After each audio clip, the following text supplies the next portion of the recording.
Madame, Messieurs, bienvenue dans ce nouveau numéro du magazine Tupigani chez Shida, un programme de l'ONG Forum de Bureau de Béni.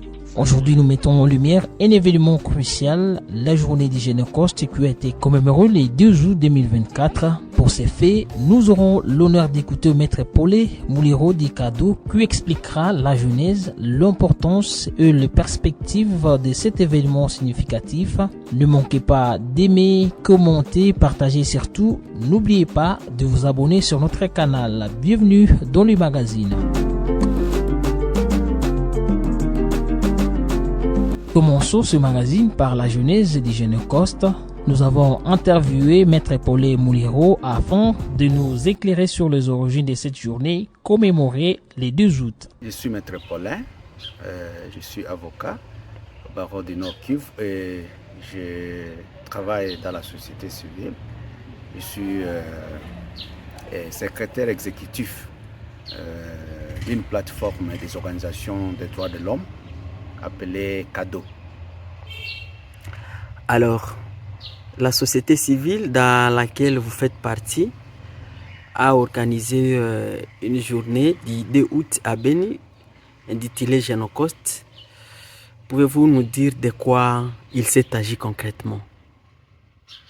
Génocoste, c'est une journée nationale qui est instituée par l'article 28 de la loi portant protection des victimes de violences sexuelles et des victimes de crimes graves contre la paix et l'humanité en RDC. Et cette loi est venue répondre à la préoccupation des acteurs de la société civile, à la préoccupation de groupes de pression, à la préoccupation de la population de la RDC, tant nationale que diaspora. C'est par rapport aux crimes que la population de la RDC est victime. Depuis l'état mémorial, nous pouvons prendre à titre exemplatif 1993 à nos jours. Et nous, État qui à Béni, nous sommes victimes des atrocités énormes. Nous prenons depuis l'arrivée de l'AFDEL, en passant par les RDC, les RCD, Goma, RCD, KML, MLC, vous comprenez, et en arrivant le phénomène ADEF, jusqu'à aujourd'hui, la population continue à être victime des atrocités. Et c'est la raison pour laquelle nous avons profité de cette journée nationale, de se souvenir de tous les crimes que nous avons subis. Et pourquoi Génocoste? C'est parce que les gens qui viennent profiter, ils ne profitent pas de la terre seulement, mais ils profitent aussi des ressources de la terre, notamment les minéraux, notamment les cacao, notamment la partie de la terre qu'ils veulent exploiter. Aujourd'hui, c'est le cacao qui a la ligne de l'autre côté, de notre milieu. À l'époque, c'était de faire taire la population pour profiter de leur rébellion, afin de continuer à jouir. C'est la raison pour laquelle tous ces événements constituent pour nous des événements inoubliables parce que ça nous a causé vraiment du tort. C'est la raison pour laquelle nous avons aussi, nous sommes souvenus à cette occasion de toutes les atrocités que nous avons subies.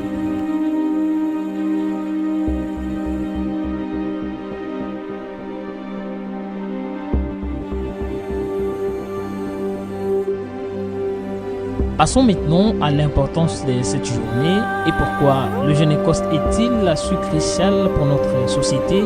Voici ce qu'a dit Maître Paulé Mouliro. En fait, depuis très longtemps, les acteurs clés des crimes ne veulent pas que cela soit vraiment une préoccupation de la population. Et ils ne veulent pas à ce que la population puisse crier, puisse dénoncer. C'est la raison pour laquelle il y a beaucoup de populations, de victimes qui ont été tuées, qui ont été arrêtées, qui ont été obligées de quitter le pays. Alors, cette journée pour nous, c'est c'est un ouf de soulagement du fait que le gouvernement congolais a reconnu qu'en RDC, il y a eu des crimes. C'est juste un début, je dirais, un début des événements. Ce n'est pas en fait un soulagement total, c'est juste un petit goutte d'eau dans l'océan. Et nous profitons parce que c'est déjà un pas, c'est juste le démarrage. Alors, ce qui reste est que les acteurs qui sont cités, non pas seulement par le rapport mapping, mais aussi qui sont à ce jour dans le gouvernement. Parce que ce sont eux qui continuent à jouir. Parce que vous constaterez aussi parmi les acteurs clés des crimes, il y a des Congolais. Ce ne sont pas seulement les pays étrangers, mais il y a des Congolais qui sont manipulés par les étrangers et qui profitent de l'arrivée des étrangers pour commettre des crimes à leurs propres Congolais. Si nous prenons l'arrivée de l'AFDEL, il y a des Congolais. L'ensemble des RCD qui se sont succédés et scindés, il y a des Congolais. Et dans les ADF, il y a des Congolais. Et tous ces gens-là, des éléments clés, sont dans des gouvernements. Ce sont des ministres, ce sont des députés, ce sont des ambassadeurs, ce sont des hautes personnalités du pays, ce sont des grands militaires, des hauts fonctionnaires de l'armée, de la police. Alors, pour nous, si le président de la République, Félix, a institué cette loi, a signé la loi, on a promulgué cette loi, c'est juste un début. Mais qu'il ne reste pas seulement avec cette intention. Alors, dans le contexte de Béni, pouvez-vous nous parler comment cette journée est venue vraiment répondre aux besoins des acteurs de la société civile? En fait, pour Béni, nous avons profité de crier et de dénoncer ces silences. À Béni, les ADF tuent sérieusement, plus que tous les autres groupes armés qui restent en RDC. Et jusqu'à aujourd'hui, ils continuent à tuer. La différence, en est que le gouvernement, depuis que l'autre groupe existe, il signe des accords avec eux pour cesser les faits, n'est-ce pas? Ils sont identifiés, ils se retrouvent à Kinshasa, on les appelle pour négocier, ils cessent un peu, et ils peuvent même les donner des postes ou comment. On intègre même les groupes là dans le gouvernement ou encore peut-être dans l'armée. Mais pour les ADF, là où c'est contraire, c'est à ce que jusqu'à aujourd'hui, ces ADF continuent à tuer sans parler. L'élément le très dangereux, c'est quoi? Ces ADF ne sont pas seulement en RDC. Avec leur façon de recrutement, ils ont touché beaucoup de pays à la fois. Donc c'est très dangereux.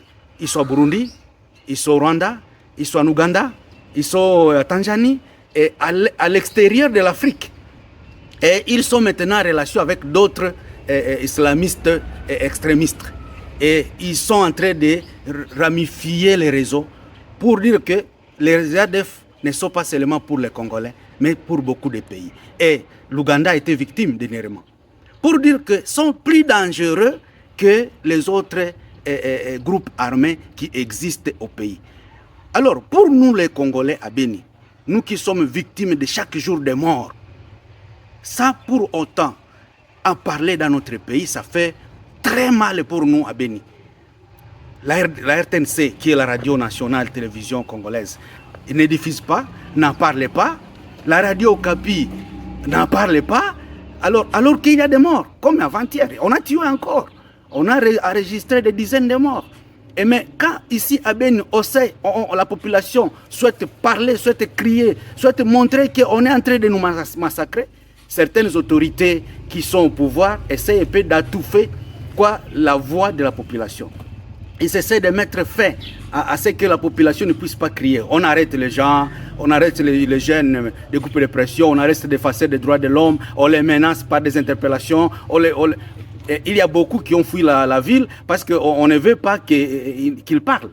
Alors, pour nous, cette journée, c'était une occasion de montrer que malgré que la communauté internationale n'en parle pas, malgré que la communauté nationale, à travers nos gouvernements, à travers nos députés malheureusement, qui sont élus mais n'en parlent pas, nous sommes parmi les victimes les plus victimisées au monde.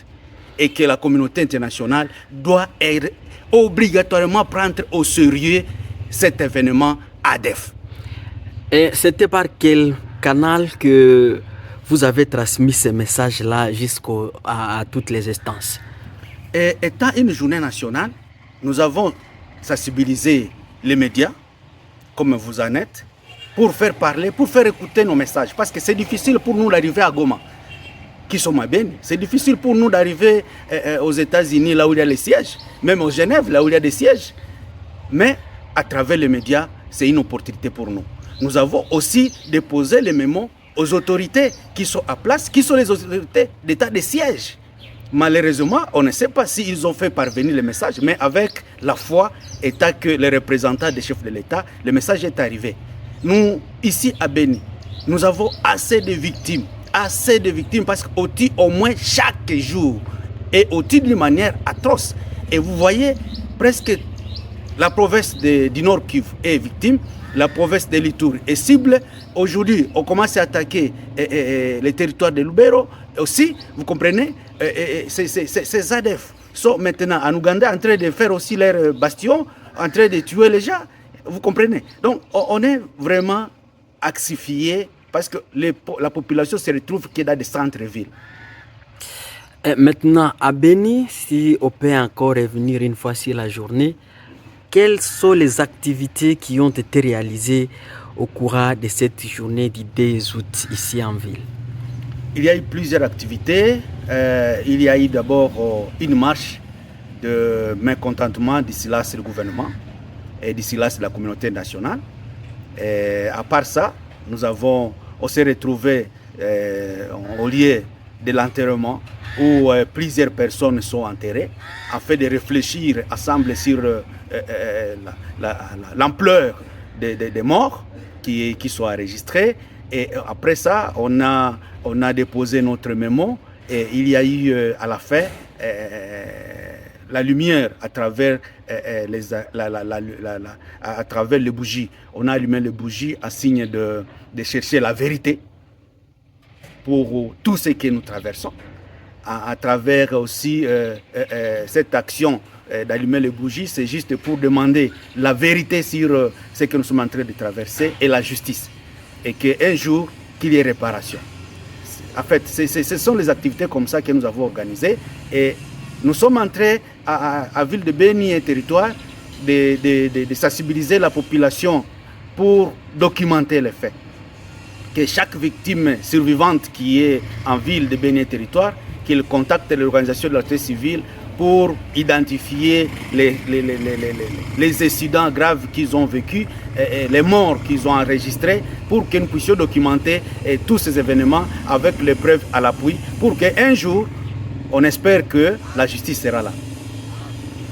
Alors, deux fois, dans tout ce qui se passe à Beni, il y a aussi dénonciation de certains enfants, de certains bénitiens, de certains compatriotes de la région. Quel message en tant que société civile pouvez-vous lancer à ceux-là qui peuvent continuer à comploter la mort de leurs compatriotes? En fait, c'est tellement regrettable, c'est pour dire que on a un serpent dans la maison. Et ce sont eux qui ne veulent pas qu'on parle des crimes qu'on est en train de traverser. C'est comme quelqu'un qui vous interdit de pleurer parce que vous avez perdu un mort, un être cher. Il n'est pas votre ami. Que ce soit les autorités qui sont en place, certaines autorités qui ne veulent pas que les gens puissent crier, qui ne veulent pas que les gens puissent dénoncer. Et ils les montrent par des arrestations, par des intimidations, et par des menaces de mort. Il y a aussi parmi les députés, il y a aussi parmi les autorités qui sont en place. Et malheureusement, ce sont nos Congolais. Et ce sont eux qui ne veulent pas aussi faire parler des événements à l'étranger, même devant la communauté internationale à travers la MONUSCO. Vous comprenez? C'est ce qui fait que pour nous, c'est vraiment un message très très piquant pour nos cœurs, en voyant que ce sont nos propres Congolais qui sont les complices, tant d'une manière expresse comme d'une manière tacite. Et nous les demandons qu'un jour, on ne sait jamais, la justice sera là. Voilà que les événements s'est passé des génocostes, le 2 août. Dans certains milieux, on a mis des pancartes sur ce que certains Congolais ont fait des crimes. On a mis des pancartes pour dire que malgré la longueur du temps, la vérité sera là. Enfin, examinons les perspectives d'avenir pour le Génocoste. Quels en sont les objectifs pour les occasions futures? En fait, les autorités sont les Congolais. Et quand ils sont appelés à venir travailler à Béniville et territoire, ils acceptent de venir accompagner la population. Et ils sont obligés, que ce soit les dames et messieurs, sont obligés de nous protéger, de nous sécuriser. C'est ça leur rôle, de nous amener à ce que nous puissions vivre au Congo comme tout être humain qui se retrouve à l'étranger. Alors, notre souci est que quand ils viennent prendre des responsabilités, qu'ils reconnaissent qu'ils doivent collaborer avec nous. Comme nous aussi, la population. Nous aussi, les organisations de la société civile, nous sensibilisons la population que nous devons collaborer avec eux. Donc, ils doivent maintenir ces liens de collaboration. On n'est pas des ennemis, on n'est pas des chiens et des chats, non. On n'est pas les chats et les rats, non. On est des collaborateurs. Et que, étant collaborateurs, nous tous, nous avons l'obligation de vivre dans notre pays aisément. Qui fait que nous devons dénoncer, nous, État de société civile, nous devons approcher les autorités et que les autorités sont obligées de nous accueillir pour nous écouter. Alors, comment on va continuer à faire? C'est vrai, ce n'est pas la toute dernière fois qu'une opportunité pareille se présente. Je voulais profiter à travers votre canal que nous avons maintenant des journées spéciales dans chaque milieu. Comme à Beni, il y a la journée qu'on appelle le 15 octobre. L'ancien maire sortant avait dit que le stade de football à Beni sera appelé le stade du 15 octobre. C'était à raison des atrocités que nous avons traversées à Beni. C'est juste un pas. Comme aussi le 15 octobre va bientôt arriver. Nous demandons au maire de la ville qui assume l'intérim et qui est sous l'état de siège qu'il prenne ça en considération. Nous demandons aux autorités militaires qui sont ici qu'ils prennent ça en considération, qu'ils sécurisent les gens qui vont commémorer les événements pareils. Nous les demandons parce que c'est de leurs obligations de faire montrer que la population a été victime et de participer avec la population, de ne pas autoriser la population et qu'ils se cachent dans des maisons. Ce n'est pas bon. Comme la journée du 2 août, c'est une journée nationale.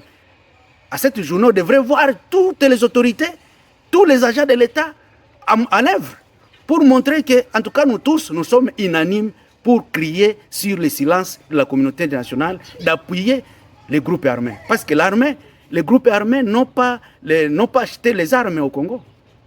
Ils ont acheté à l'étranger, quelque part.